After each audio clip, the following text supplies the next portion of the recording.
Hello guys, the Firebird is here. I just want to wish you Merry Christmas or Happy Holidays, whatever you celebrate. It's cool if you don't celebrate Christmas, like whatever. So yeah, just make sure you stay safe out there and have a good time. Well, I don't really have a Christmas special. I guess I might just do a live stream or something. I don't know. I'll figure something out. Or maybe I'll do a short video. I don't know. I'll see, okay? I'm not really the kind of guy to upload during the holidays or stuff. But yeah, let's just move to the video. Alright, so today I'm going to be talking about the Transformer, the Autobot Landmine, who was missing in the first movie. Well, he wasn't really missing, he was there, but unless you read the comics or pay attention to the toy bios, then this guy, you're probably going to miss him. Alright, so I'm just going to talk about his backstory and, stuff from the comics and the movie and the toy bios. And then I'm going to tell you guys if, he's actually canon to the movie.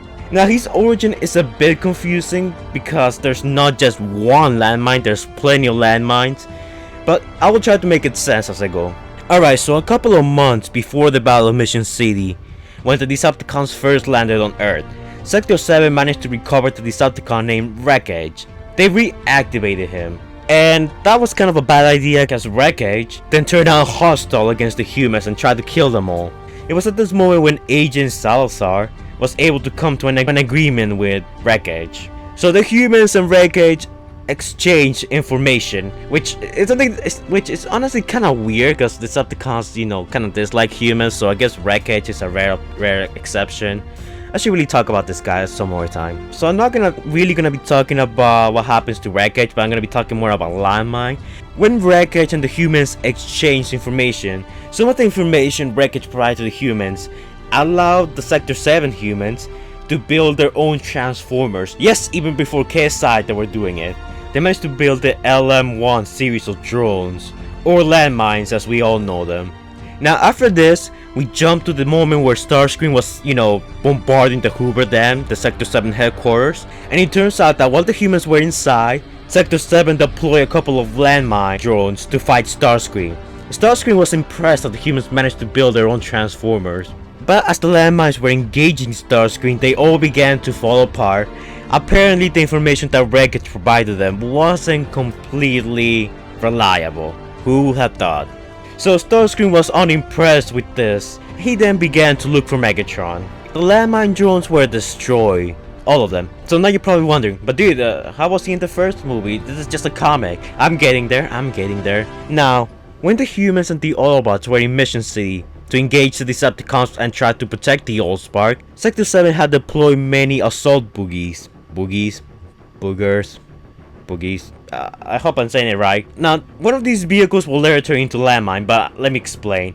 So Starscream came down trying to, bombard the humans, and this was the moment where Bumblebee and Ironhide left that bus to try and shield the humans, which resulted on Ironhide getting hit and Bumblebee losing his legs for the duration of the fight. Almost all of the assault buggies were destroyed by Starscream's missiles, except one who managed to remain intact. This assault buggy was later used to engage Devastator when he began assaulting the humans. But however, the buggy and its driver was damaged once Devastator managed to shut it down with a missile. As Lennox was evacuating the driver, he saw Megatron enter the battlefield. This was the moment where Jet decided to remain behind to buy the humans some time to escape. Now, at some unknown point, Sam will drop the Allspark, or the Allspark will give life to Landmine. But since he was damaged, he was unable to transform and remain damaged for most of the fight.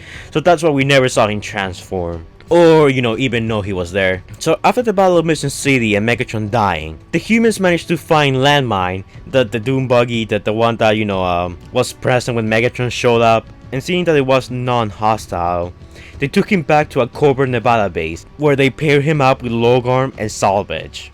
Now, according to the toy bios, after Landmine was brought to life and was charged into service by the humans, he didn't really know what being an Autobot was about.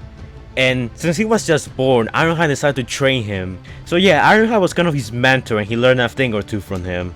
But since he was, a Doom buggy first and then an Autobot second, he decided to stay and work with the humans instead of the Autobots. He decided to continue his Sector 7 duties. Now much later, the humans were planning to escort the Decepticons' corpses to the Pacific Ocean, and they were waiting for the Autobots to accompany them inside of a secret Sector 7 base. Well, Agent Simmons and Professor Bine We're talking about the Landmine drones and the new Landmine that just appeared by the old Spark. The Decepticon wreckage, who Sector 7 had captured, suddenly came back to life, all thanks to a fragment from the old Spark.